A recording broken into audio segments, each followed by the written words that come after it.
The deeply disturbing series of events that have unfolded not in Kiev or Warsaw, but in London, the seat of British democracy and the home of our Prime Minister, in May this year, three separate arson attacks in the 12th, the 11th, and so on, 8th of May. Three separate arson attacks were carried out on properties linked to Sir Keir Starmer, culminating in a symbolic and targeted assault, not just of a political figure, but on the very idea of civic security.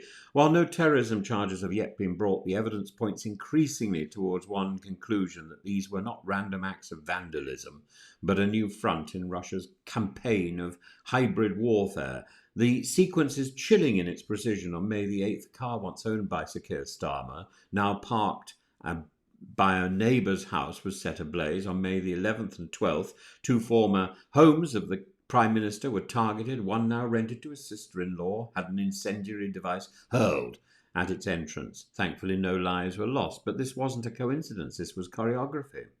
Three individuals have been arrested, two Ukrainians and a Romanian national of Ukrainian origin. One of them, Roman Lavrinovich, just 21 years old, had been working as a model and a roofer in London. His social media record shows a vulnerable young man looking for cash in hand, anything considered, working on open access Telegram groups. That in itself is not suspicious, but the response he received might be. On May the 2nd, Lavrinovich posted in the London UA group looking for a job open to any options.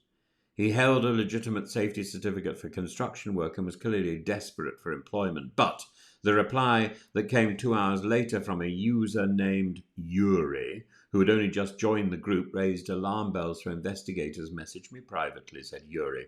And Lavrinovich complied. Within 6 days, Starmer's car was burning. Within 10, his former homes were targeted. Investigators from Radio Free Europe's Schemes project and intelligence analysts from Molfa traced Lavrinovich's online activity and digital trail, and their conclusion: a reasonable suspicion that he was recruited or at least manipulated by agents with links to Russian intelligence, using Telegram as their digital backdoor. We've seen this before. MI6 chief Richard Moore recently warned that Russian intelligence had gone a bit feral, abandoning subtlety in favour of direct sabotage. In Poland, a shopping mall was torched. In London, the Ukrainian warehouse owned by anti-Kremlin businessmen was burnt down. In each case, arson was used not as an act of lunacy, but of calculation. Lavrinovich's pattern fits that playbook. Target symbols of state authority, sow chaos, inflame ethnic suspicions, and do so using low-cost, plausibly deniable means. No GRU badge is needed, just a manipulated youth with access to petrol and a lighter. Meanwhile, the Kremlin predictably denies involvement. Dmitry Peskov dismissed the accusations as ridiculous, sneering that Britain blames Russia for everything short of bad weather. But of course, when Russia was presented with the names of the children that Russia has abducted, they also sneered. The denials ring hollow in the face of repeated patterns across Europe. If it looks like sabotage, if it burns like sabotage, and it follows Moscow's timing, we're right to suspect Moscow's hand. What should alarm us most is the choice of target. This wasn't about espionage or defence contracts. It was about intimidating the British Prime Minister, a Labour leader who supports Ukraine, who champions democratic resilience. If Sir Keir Starmer can be attacked by proxy, by firebombers acting on foreign instruction, then no British politician, no public figure, no judge, no journalist is beyond reach. These are not just arson attacks, they are rehearsal signals for psychological warfare. If evidence emerges that the Kremlin did recruit these individuals, then we are no longer talking about a criminal matter. We are in the territory of foreigner-directed sabotage, an act not of terror perhaps, but of undeclared war. We must demand that British law enforcement and intelligence treat this case with the utmost seriousness, not merely as a matter for the Crown Prosecution Service, but as a national security incident.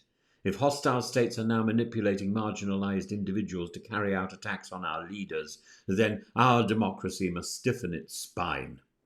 Sir Keir himself said that these attacks are an attack on all of us, and he's right. They are an attack on public life, on reasoned disagreement, on the quiet safety of political leadership in a liberal state. Fire is a weapon of fear, but our response must be clarity, resolve, and above all, vigilance.